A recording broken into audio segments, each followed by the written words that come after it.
جامع المناقب ایک نیا چیپٹر ہم شروع کر رہے ہیں یہاں سے. فضائل اور مناقب ہوتے ہیں نا، صحابہ، صحابیات اور اہل بیت اور اسلام کی جو خاص شخصیات ہوتے ہیں ان کے جو فضائل ہوتے ہیں اس کا چیپٹر ہم شروع کر رہے ہیں. یہ چیپٹر کے اندر ٹوٹل 6 فصلیں ہیں، 6 فصلیں ہیں.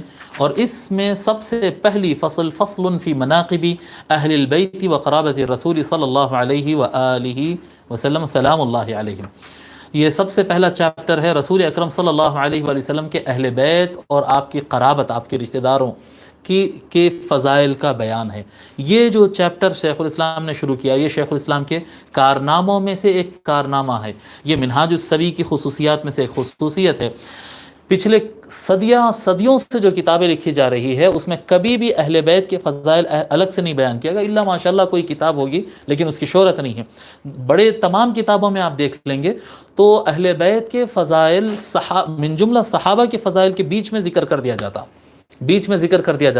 فضائل اہل بیت کے لیے الگ سے چیپٹر نہیں قائم ہوتا تھا، اہل بیت کے لیے الگ سے چیپٹر نہیں. معرفت الصحابہ کہے، فضائل الصحابہ کہے، مناقب الصحابہ کہے، کوئی ایک عنوان بنا دیا جاتا اور اسی کے اندر یہ احادیث شریف بیان ہوتے تھے. شیخ الاسلام نے یہ جو کتاب لکھا ہے المنہاج السوی میں، اس میں انہوں نے جو ہے درود شریف کی جو ترتیب ہے کہ حضور صلی اللہ علیہ وآلہ وسلم کی شان اور فضیلت بیان کی ہے.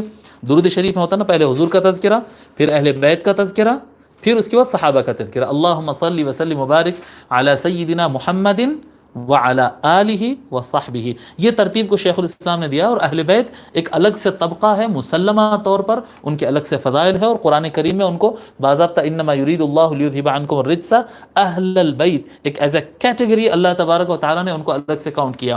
تو یہ شیخ الاسلام کا یہ ایک انجاز ہے، یہ ایک کارنامہ ہے آپ کا. یہ اب اس شیخ الاسلام کی اس کتاب کے بعد ہم دیکھ رہے ہیں کہ دنیا میں جو نئے کئی تالیفات آ رہے ہیں، یہ نئے علماء بھی جو اس پر کام کر رہے ہیں، یعنی کافی زبردست کام کر رہے ہیں، وہ لوگ بھی کام کر رہے ہیں. لیکن سب کے سب کو ہم دیکھ رہے ہیں کہ اب یہ شیخ الاسلام کی اقتداء میں اہل بیت سے کے فضائل سے متعلق الگ سے چیپٹر لکھ رہے ہیں.